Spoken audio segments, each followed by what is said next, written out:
سلامونه او نیکې هیلې او پندې هیله چې تاسو ټول به راته جوړ او د عافیت جامې به مو تن وسي. ګران وروڼو، د لمانځه په اړه باندې غواړم چې وغږېږم، ولې چې دا ډېر زیات مهم دي او بعضې خبرې شته چې د هغې یادونه وشي. د لمانځه د اهتمام په اړه باندې او همدغه رقم هغه حدیث درته هم وایم په دغه هکله باندې چې د خلکو او د ټولنې ذهن سازي ورسره وشي او ښه پوهاوی رامنځته شي. مخکې د دې نه د دې خبرې خواهش کوم، کله چې تاسې زما خبرې اورئ دا تر پایه واورئ، تر څو ټول ټکي له ځان سره ولرئ او بیا تاسو ته په قضاوت کولو کې مشکل پیدا نه شي او تاسې ښه قضاوت وکړئ شئ. ځکه چې نیمګړی قضاوت دا د ګناه باعث ګرځي. نو په همدې خبره او په همدې ټکي نو کوشش وکړئ چې ځان ګناهګاره نه کړئ. زه راځم چې بېشکه چې په دې برخه کې او علامه کرامو ډېر ښه وضاحت کړی دی، خو د کم علمو خلکو له وجې دلته یو خرابي رامنځته شوې او د دغې خبرې او د دغې ټکي یادونه کوم د دې لپاره چې د ټولنې ښه پوهاوی وشي. نو اول قدم دا خبره ده چې د کافر او د مسلمان ترمنځ فرق په لمانځه یاد شوی. د لمانځه نه کوونکی کافر بلل شوی.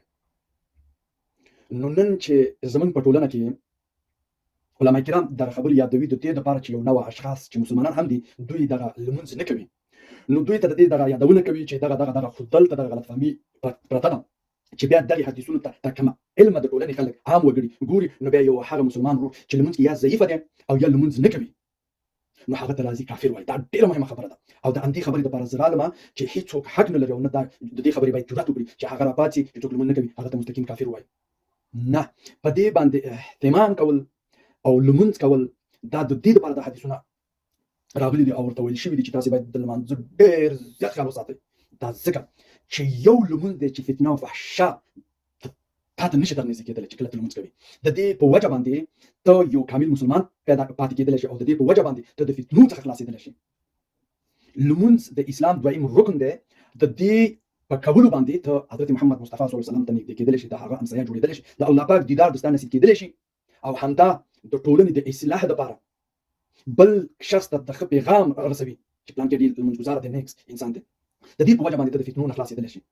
خو یاد ولره ای مسلمان وروره، ته حق نه لري چې یو انسان مسلمان اوسي، کلمه یې ویلي او لمونځ کې سست واوسي او یا نه کوي ته راشي مستقیم ورته چې ته کافر یې، ځکه چې حدیث داسې دی. نه،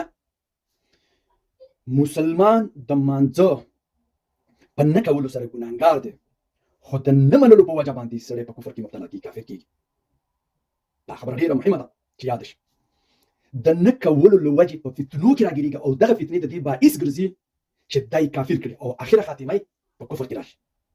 نو د دې حدیثونه داسې معلومیږي چې دا کافر دی، یعنې د ده دا خاتمه په بده کېږي، ده باندې دا فتنې دومره ډېرېږي چې دی بیا کافر شي. دغې حدیثو کې د هغې هغه نتیجه راغلې ده. همدغه علت دی چې موږ یو بېلمازه انسان ته چې لمونځ نه کوي هغه ته کافر نه شو ویلی، چې هغه کلمه ویلي، مسلمان زکات ورکوي او نور رکنونه یا نور هغه څه چې د مسلمانانو دي او انسان په مسلمان پاتې کېږي، ملایکې دي، امنت بالله وملائکته وکتبه ورسله، یعنې دا ایمان ولري په دې ټولو باندې دا یو مسلمان دی. مګر مسلمان تر مسلمان فرق لري، یو قوي مسلمان، یو ضعیف مسلمان، یو د ډېرې ټیټې درجې مسلمان. دلته دغه درجې شتون لري، نو په دې خاطر باندې ته داسې نشي ویلی چې دا کافر دی. ته دا حق نه لري چې څوک کافر کړي څوک مسلمان. او نن سبا په ټولنه کې داسې خلک شته چې یو کس به لمونځ نه کوي بس هغه ورته کافر د کلمې په وجه، ولې چې هلته حدیث داسې دی. د حدیثو مفهوم هم تاسو ته ما تشریح کړ چې دغه لمونځ دا د فحشا د ورکولو د فتنو د منځه وړلو دپاره دی چې ته 5 وخته الحمدلله د الله ثنا او د الله څخه دعا غواړې، دا تا ته مرسته در رسوي او د دې په برکت باندې ته د فتنو نه پاتې لرې کېدلی شي او هغې مقصد ته رسي چې کوم د یو مؤمن مسلمان هدف دی. نو فلهذا دا رقم خبرې باید ونه شي چې یو څوک لمونځ کوي مستقیم ورته کافر وایي یا څنګه. نه، باید تاسې پوه شئ چې یو مسلمان چې لمونځ نه کوي دا ګناهګار دی، کافر نه دی. دا هغه خبرې وې چې زه رالم په همدې هیله چې تاسې ټول د خپل لمونځونو اهتمام وکړئ او په ډېر غور او توجه سره نو په فکر سره وکړئ لکه څنګه چې لازمي، ځکه چې لمونځ چې له توجه سره ونه شي او هغه رقم ونه شي نو دا جګېږي اسمان ته بېرته ستا پر مخ ویشتل کېږي، ځکه او بیا لمونځ دا وایي چې خدای دې تباه کړه لکه څنګه چې زه تباه کړم. نو دلته مهمه دا ده چې زموږ لمونځونه په صحیح شکل لکه څنګه چې لازم دي وشي نو زموږ دواګانې قبلېږي او موږ د هرې فتنو نه پاکېدلی شو او دا موږ ته یو ښایسته فضا رامنځته کولی شي چې موږ پکې د اتفاق او اتحاد سره دلته ژوند وکړو، د دنیا هم ښایسته کړو او آخرت مو هم ښایسته. په همدې هیله خوښي مو غواړم، خوشحالي مو غواړم، په همدې هیله چې یو ښایسته ژوند ولرو، د مسلمانې ټولنې ژوند مو رانصیب شي او د دغې فتنو چې اوس پکې مبتلا یو دایمه بابت دپاره ترېنه خلاص شو. نور ما ته راکړئ اجازت او ما په خپلو نیکو دعاو کې یاد ساتئ. رب مو سپارم خدا وباد.